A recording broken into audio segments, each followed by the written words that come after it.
KVK2 is one of the most popular game modes in Rise of Kingdoms right now, with literally thousands of players migrating back to redo that KVK2 experience. But what marches should you be using if you're going back to KVK2? Well, in this video, I'm going to show you the 5 marches that I'm going to be using to smash millions of my opponents in this KVK2 and give you some tips and hints about the marches you ought to think about using as well. So stick around.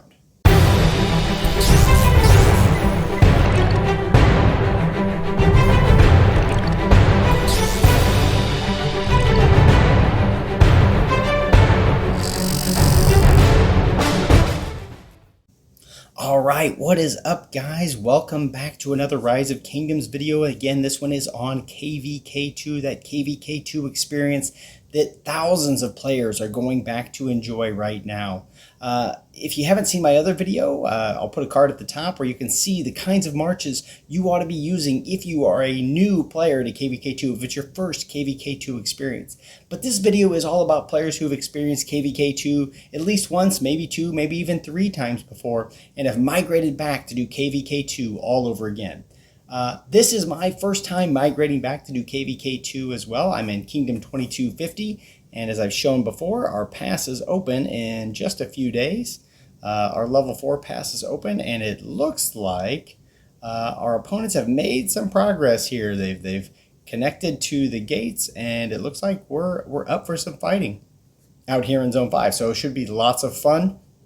And what marches do I plan to bring to the field, or what marches maybe should you be thinking about bringing to the field if you're going back into KVK2? So I'm going to show you here the 5 marches that I plan to bring, and I'll even show you a little bit about what kind of gear I have on those, although I'll make a separate video down the road about gear and what gear is most optimal for different kinds of marches. But for now, I'm going to show you the marches I'm going to bring.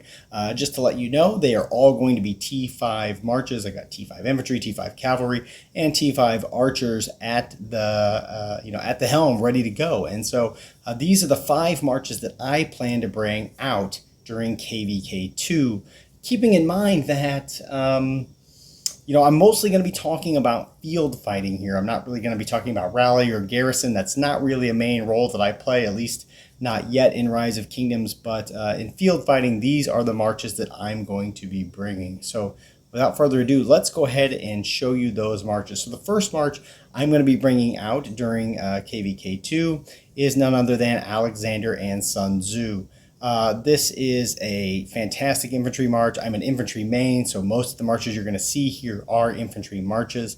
Alexander the Great is just bar none one of the best, if not the best, commander available during KVK2. But what's really interesting here is that Alexander is only available to players who've migrated back into KVK2. He's not available for people who started in that kingdom, or for natives of that kingdom. So he won't even, maybe he'll be here by the end of KVK2. It's really not clear. Right now we're on our second Genghis Khan wheel, and again, passes are about to open in just a few days. So it seems pretty unlikely that most players will even have Alexander by the time KVK2 ends. In any case, as someone who's migrated back, big advantage for me, I can use Alexander the Great. You can see here as I move my video out of the way, that I do have him expertised. And Suntzu, why am I using Alex with Suntzu? Suntzu is just a fantastic epic commander. His AoE damage is incredible. The rage regen is amazing.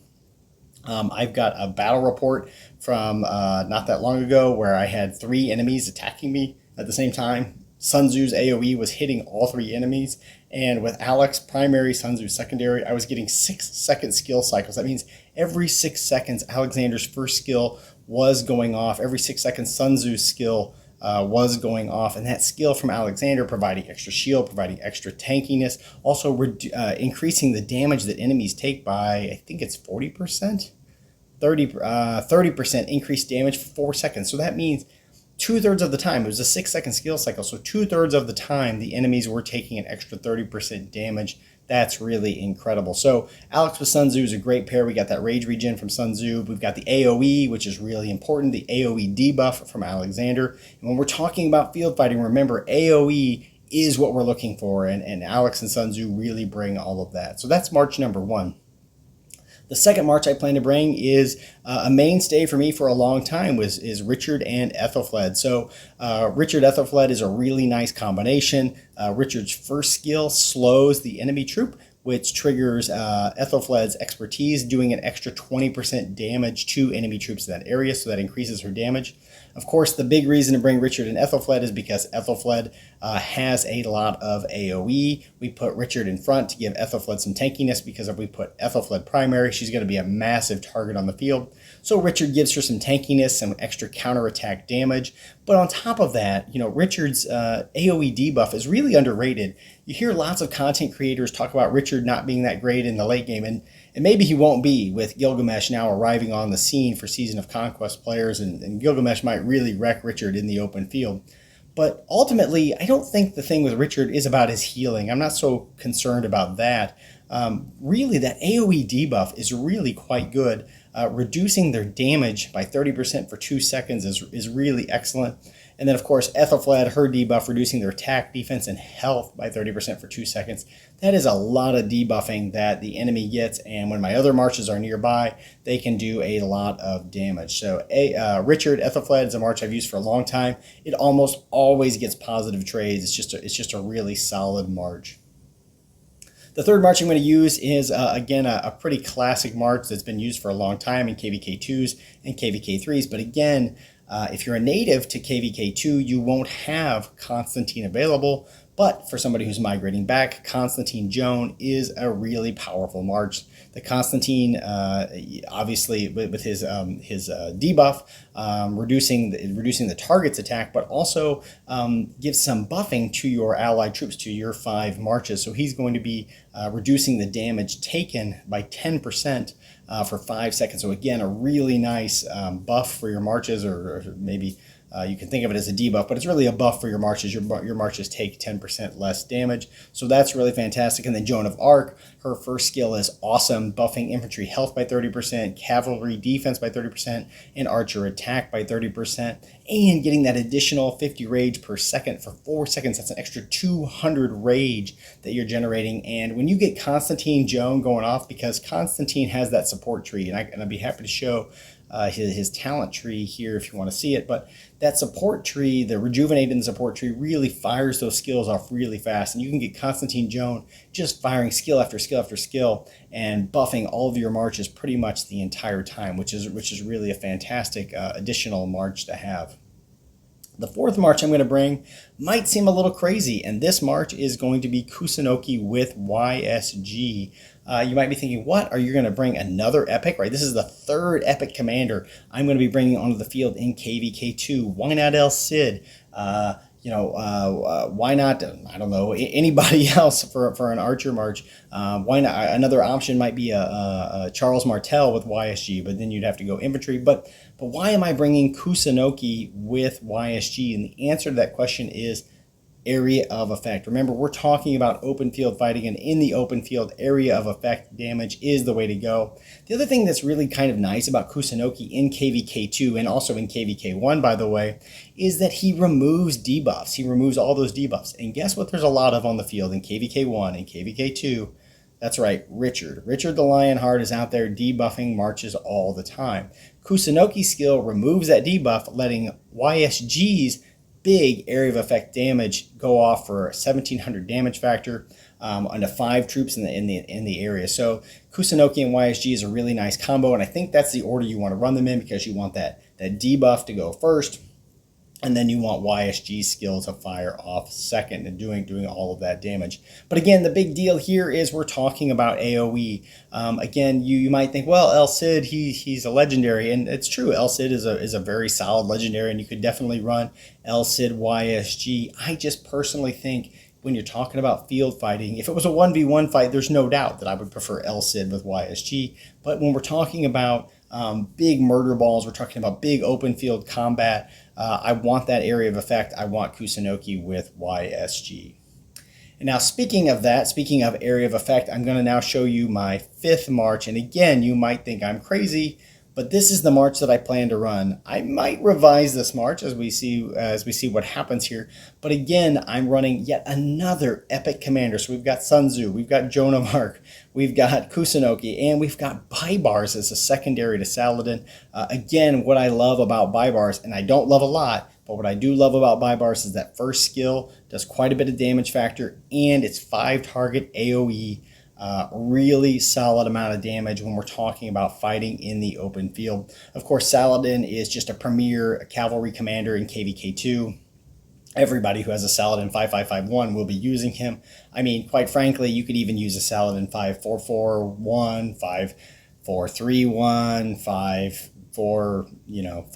anything like that. I mean, Saladin is really quite usable. As long as those second and third skills are, halfway there, I would definitely bring Saladin out on the field.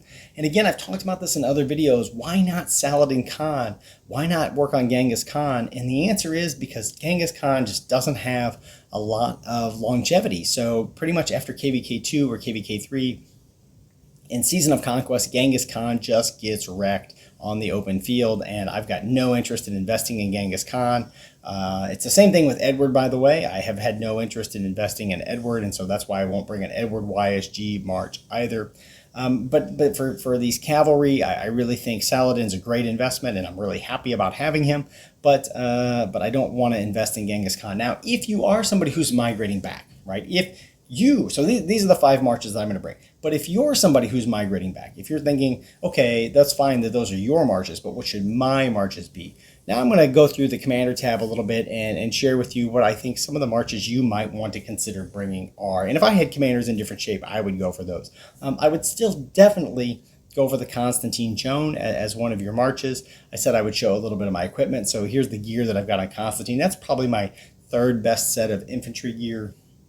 As I mentioned, I'm an infantry main, so there's a lot of attack gear on Constantine, which I don't really like. But if there was ever a commander to put attack gear on, it would be Constantine, because he boosts health and really actually could benefit from the attack. I'll do a whole separate video, or maybe even a series of videos about equipment. I've really spent a tremendous amount of time studying equipment and what equipment sets go best with which pairs in Rise of Kingdoms, but I'll save that for another video. So this is this isn't the build that I have on Constantine, or the equipment I have on Constantine. I think I also mentioned I would show his talent build, just to show that I do have the skill here, Rejuvenate. That's a really important one for Constantine.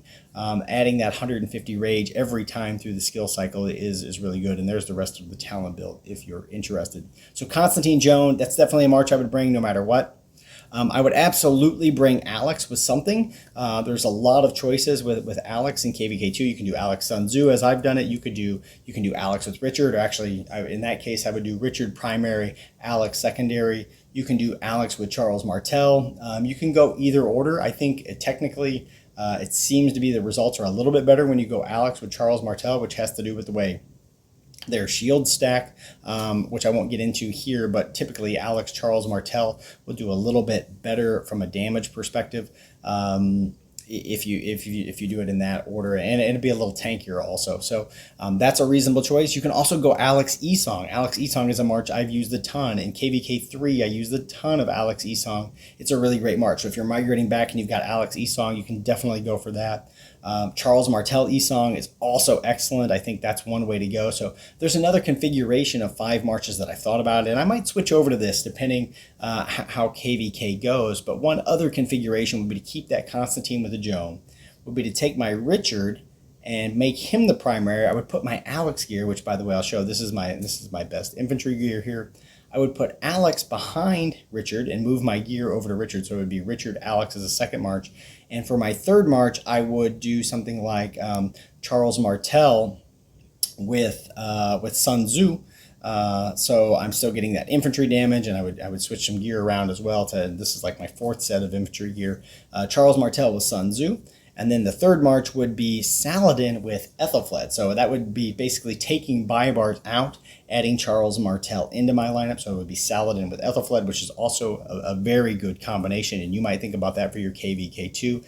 Again, Saladin has, and that's my cav gear by the way, Saladin does have a slowdown on his first skill, which will again proc or trigger that extra 20% damage from Ethelflaed's expertise.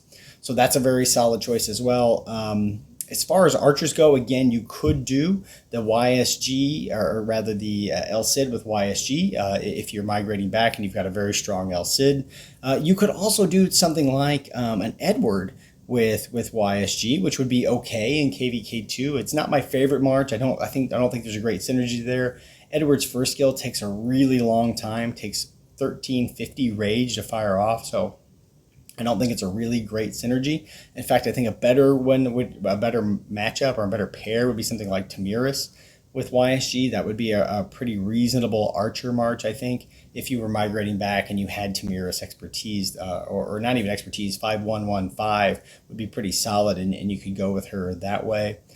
So those are some archer combos that you might want to go for if you're migrating back and you're like, well, I've got these commanders available. But those are really the main commanders that I think you should be thinking about if you're migrating back. You could do something kind of cheeky and stick a Mehmed out there. If you've got a 5511 Mehmed, you could put him out there. Again, he's got that AoE, which I really like on the open field, and so that kind of thing would work.